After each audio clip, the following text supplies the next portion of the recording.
ابو احمد، انا تدري شنو ارتاح وايد، ارتاح كثير لما اكون يعني كاني رايح مدينه ملاهي وفرحان. وهذا تدري متى ارتاح لما اكون في الطياره مطبات.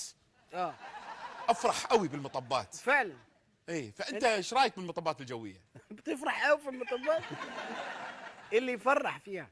لا حلو، يعني كانك في المرقيحه لا كذا. لا لا، ما تحاولش تقول كده. ما اعتقدش ان في حد بيطلع عشان يفرح ما تتهز على الارض في اي نصيبه تاخدك. لا يا راجل، لا لا، هو بلا شك موضوع مرعب. ليش؟ ليش ايه؟ ما انت ما بتتنططش على في البيت. لا لا لا، موضوع مرعب وسخيف، ويا ريت ما نتكلمش في الموضوع. والله يا داوود لا ادري. صعب. لحظه انا شنو موضوع ايه هي خلصت؟ فين؟ اه هي خلصت؟ هي خلصت. الموضوع في اللي حصل الطياره. معك. قلت كده بالظبط. مين قالوا لك؟ آه هي خلصت دي. اي الرحله قلتها بتاعت كنت رايح لندن.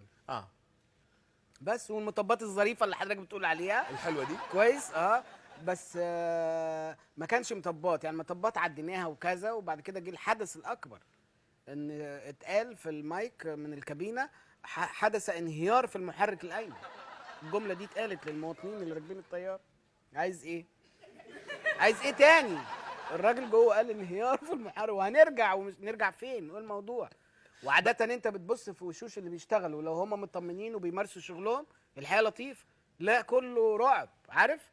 فانا نقيت واحد كده، راجل وقور واقف كده من الامن بتاع الطياره، وبصيت في عينه كده، لقيته جاي بيقرب، وراح مطلع لي سوره ياسين من جيبه، قال لي اقرا دي يا استاذ محمد.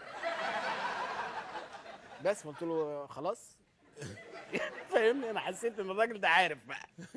قلت له هو خلاص دي بقى يا حاج داوود، بتشوف حياتك بقى. بتشوف اللي عارف المنطقه بقى، انت رايح فين يعني. ما تتوصفش. وقلتها له كده، ما قلتهوش في ودنه، قلتها له في عينه. فاهمني؟ قال لي لا يطمئن. قلت له هيطمئن قلبي ان شاء الله. كان يوم اسود. والله العظيم. وبعدين شلون وصلتوا بعدين؟ شنو وصلنا؟ رجعنا. مش ناو شلون؟ ايه شلون؟ مفيش. انا في اللحظه ديت. وبعد كده خلاص بقى قلت طب ايه اللي هيجرى؟ اصل مش ههرب يعني، مش هنط اجري ولا بتاع. يلا اهلا وسهلا، هنعمل ايه؟ وابتديت اتابع بقى والحاجات، عارف. وتيجي ناس تستظرف في اللحظه دي. فاهم؟ كان يوم غريب. ورجعنا وجابوا لنا طياره تانية، وقالوا لو ما سافرتوش هيحصل لكم عقده. انا كنت عايز اروح، وفعلا لو كنت روحت ما كنتش سافرت تاني. ركبنا بقى الطياره التانية والهزار ومش عارف ايه، وبهزر بقى مع الناس. قلت له تصدق؟ قال لي معلش بتحصل كتير. طب ما احنا طايرين دلوقتي وفي. قلت له تاني؟ مشكله ايه تاني؟ قال لي لا بهزر ومش عارف ايه وبتاع، وخلص. لكن موضوع ان انت يحصل مطبات عنيفه، لا يعني، عارف، عشان كده بطلع انام.